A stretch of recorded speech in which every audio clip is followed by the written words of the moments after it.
Alright, today we're covering how to create macro buttons in Excel. Now, macros are basically recorded sequences that automate repetitive tasks within Excel.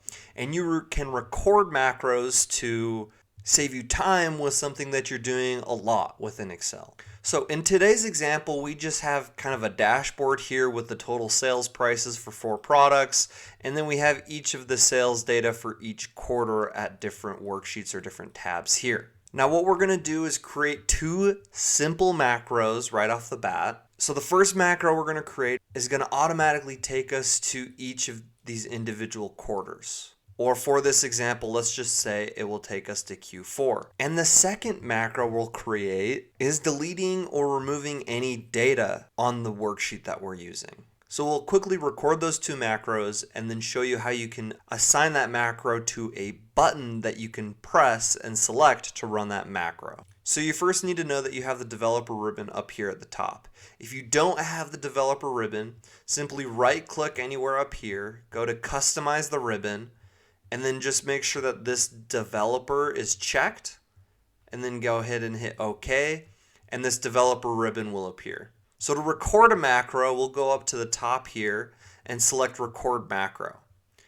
And then this little pop-up menu will appear. First we need to name our macro, and we'll just say, and you can't have any spaces when you're naming it, so we'll just say navigate to Q4, which will just bring us to this Q4 tab or worksheet. And we'll want to store it in this workbook, then select OK, and then this will begin recording the macro. So everything that you do will be recorded. So if we simply select Q4, that macro is going to record us going to Q4.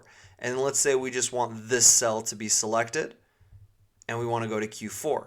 Then we'll go ahead and hit stop recording, and keep in mind this is just a very basic macro. Now we'll go back to the dashboard here and let's create our second macro really quick, and we're going to name it delete data.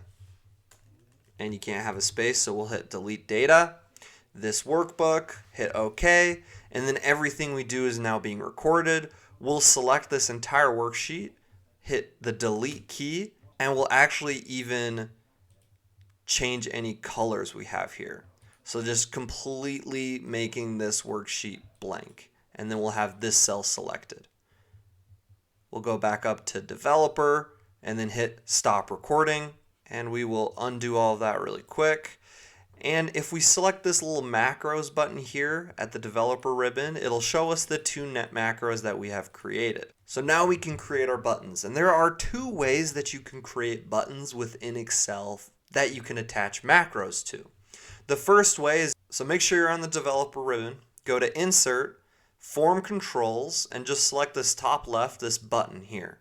Select that, and then what you're going to be able to do is draw the size of your buttons. So you'll click and drag, and you can kind of see how big you want your button to be. We'll say we just want it about that size. And then it's going to ask you which macro you'd like to assign to that button. In this case, we just want to navigate to Q4 tab. We'll go ahead and hit OK, and that'll pop up a button. We can then change the title of this button here, navigate to Q4, and then we have this button here. So then whenever we select this button, it'll bring us to this Q4 tab, as you can see. So after you have created that button, if you want to change the text or change the size or the location of where the button is, simply right click on the button, and then you can resize it or drag it and move it around. Now I'll show you the second way you can create a button with the second macro that we created that's going to delete all the data on our worksheet. So what you can do is, when going to the Home tab, you could go to the Insert ribbon, and then if you go down to Illustrations here and Shapes, you can assign a macro to any of these shapes that you create. In this case, let's just say we want to use an oval, so we will create an oval here, and we will name it delete all data. We'll center this, and you can play around with all the formatting, resize it, do whatever you'd like to do with that. And we'll put it right here. And then if you right click, you can then go down to assign macro. And in this case, we want to assign the delete data macro that we had created. Then we'll go ahead and hit OK. Click off of that. And once we click delete all data, it will delete all the data like we had done in our macro. Now there's one thing left to note before you leave this video, and that's that you need to make sure that you save this workbook as an XLSM or macro enabled workbook. You can do that by simply going to File, Save As, and then make sure that it is macro enabled here, and then go ahead and hit Save. And there you have it. That's how you can create macro buttons in Excel. Thank you so much for watching. Please don't forget to subscribe and smash that like button before you go. Thank you, and have a great rest of your day.